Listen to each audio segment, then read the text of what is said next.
चला 17 नंबरचा प्रश्न, खालील वाक्यातील प्रयोग ओळखा. हा प्रयोग म्हटलं की विषय संपला. अगदी काही सेकंदात प्रयोग तुम्हाला ओळखता आले पाहिजे. समजलं का? रिपीट 100% होतात. रिपीट 100% होतात म्हणजे होतात. बघा, खालील वाक्यातील प्रयोग ओळखा. आता प्रयोग काय रे? सर्वात पहिल्यांदा कर्तरी प्रयोग समजून घ्या. नंबर 2 मध्ये कर्मणी प्रयोग समजून घ्या काही सेकंदात फक्त. नेक्स्ट आहे भावे प्रयोग. बरोबर. कर्तरी प्रयोगामध्ये काय येतं? वाक्यामध्ये आलेला कर्ता नेहमी प्रथमेत असतो. तमाम महाराष्ट्रातील विद्यार्थ्यांनी हे लक्षात ठेवायचं. कर्तरी प्रयोग संपला.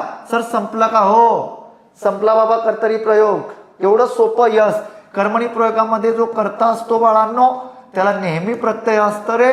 मोस्ट ऑफ 90% त्या ठिकाणी प्रत्यय कुणाचं असतं? तृतीयाचं असतं. हे पण सांगून देतो. का रे?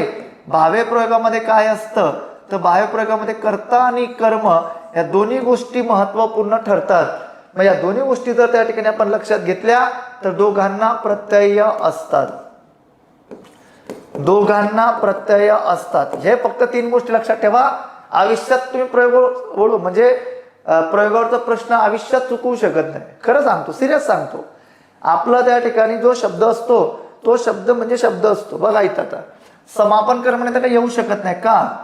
समापन कर्मणीमध्ये काय असतं? क्रियेचा शेवट असतो. तो क्रियेचा शेवट कसा दर्शवला जातो रे? तो क्रियेचा शेवट पंचमी विभक्तीचं प्रत्यय म्हणजे ऊन किंवा हुन आणि वाक्या शेवटी कंपल्सरी झाला, झाली आणि झाले अशा प्रकारचं क्रियापद आलेलं असतं. समजलं का? ती रचना इथे येत असते. मग हे तर काही येऊ शकत नाही. पुराणमध्ये काही सांगायची गरजच नाही. क्रियापदाच्या मूळ धातूला जे अशा प्रकारचा धातू जोडलेला असतो. याचं उत्तर ना पर्याय क्रमांक 3 जे की तुम्ही सर्वांनी उत्तर मला कमेंट्स बॉक्समध्ये दिलंय.